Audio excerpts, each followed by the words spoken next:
കഥ എൻ്റെ നാട്ടിൽ നടക്കുന്ന ചില സംഭവങ്ങളുടെ ദൃശ്യ ആവിഷ്കാരമാണ്. നിങ്ങളും ഒരുപക്ഷെ ഇതിലെ കഥാപാത്രമാവാം. നാട്ടിൽ വ്യവസായം ചെയ്യുന്ന, വ്യവസായ പാരമ്പര്യമുള്ള തൻ്റെ നാട് തന്നോടൊപ്പം വികസിക്കണമെന്നാഗ്രഹിക്കുന്ന പലരും ഇന്ന് ഈ നാട് തന്നെ വിട്ടുപോകുന്ന കാഴ്ചയാണ് ഇന്നുള്ളത്. അതിന് ഇടവരുത്തുന്നത് ഇവിടുത്തെ രാഷ്ട്രീയ സംവിധാനത്തിലെ പിഴവുകൾ തന്നെയാണ്.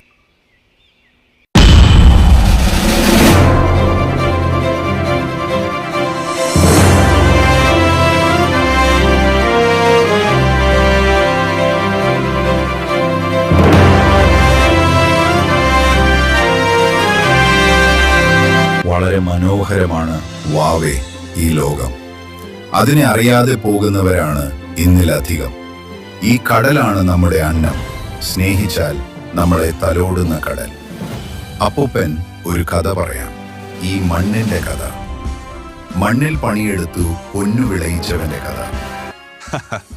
മണ്ണോ പാരമ്പര്യമോ? അത് സാർ, എൻ്റെ ബിസിനസ്സിൽ പണമിറക്ക്.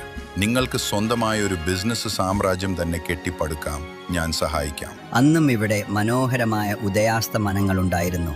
പക്ഷികൾ ചേക്കേറിയുമിരുന്നു. രാജകീയമായ ഒരു ജീവിതം സ്വപ്നം കണ്ട അയാൾക്ക് പലതും നേടാൻ കഴിഞ്ഞു.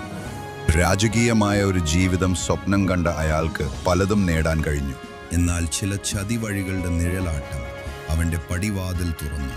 അവൻ്റെ ബിസിനസ് സാമ്രാജ്യത്തിൽ കരി നിഴൽ പടർത്തുന്നത് അയാൾ പതിയെ തിരിച്ചറിഞ്ഞു. അന്ന് ആകെ അസ്വസ്ഥനായിരുന്നു. തൻ്റെ പരിചരണം അനുഭവിക്കുന്നവരിൽ പോലും അയാൾക്കു എന്തോ ചതിവഴികൾ ഒളിയിരിക്കുന്നതായി തോന്നി. പല വിലപിടിപ്പുള്ള രേഖകളും അയാൾ ഉറക്കം പോലുമില്ലാതെ പരിശോധിച്ചുകൊണ്ടേയിരുന്നു.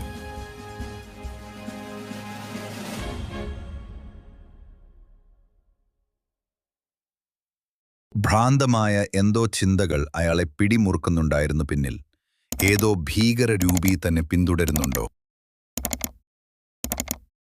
Shit, no. Money, business, get out. All idiot.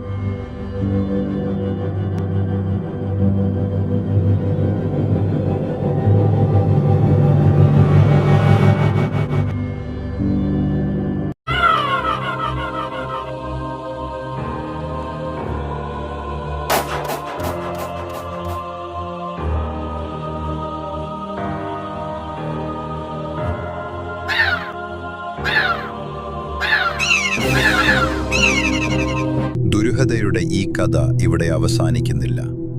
മണ്ണിൽ പണിയെടുത്തു പൊന്നു വിളയിച്ചവന്റെ കഥ ഇതിനുശേഷം മൂത്തശ്ശൻ തുടരും.